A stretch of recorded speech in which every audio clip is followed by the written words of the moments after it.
करून टाकलं.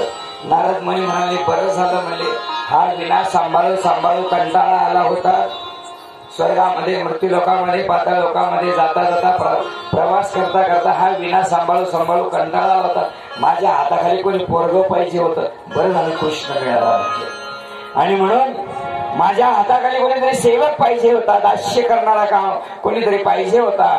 आणि म्हणून भगवान परमात्म्याच्या गळ्यामध्ये नारदांनी विणा अडकवला आणि नारदांनी सांगितलं की कृष्णा, आता तू माझा सेवक झालेला आहे, तू माझा दास झालेला आहे. आणि म्हणून मी जे म्हणतो माझी सेवा कर म्हणून आपण द्वारका नगरीमध्ये आलेलो आहोत म्हटले. आणि या भगवत नगरीमध्ये आल्यानंतर आपल्याला भिक्षा मागायची आहे. द्वारकेमध्ये सुवर्णाची द्वारका. अहो सुवर्णाच्या द्वारकेमध्ये सगळे पैशावालेच माणसं, जे ते मागणारे सगळे मागण्यासाठी कृष्ण परमात्मा या द्वारका नगरीमध्ये मागायला निघाले.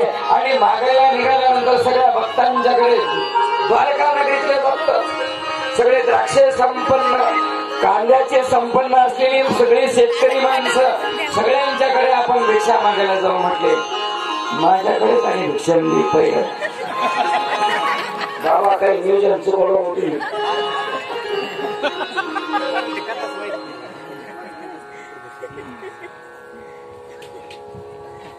आता आज दिवसभर हिंदुगुणामध्ये पैसे वर केले बघा. 100 रुपये दोन आहेत का?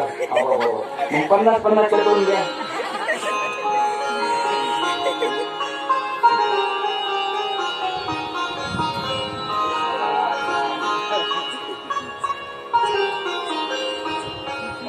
शंभर रुपये. गोपाल कृष्ण भगवान.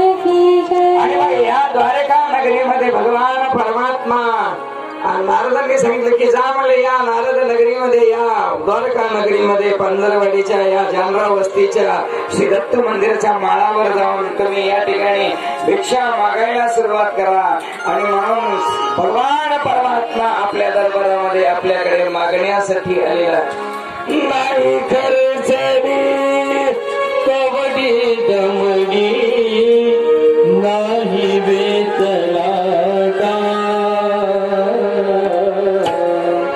विकत घेतला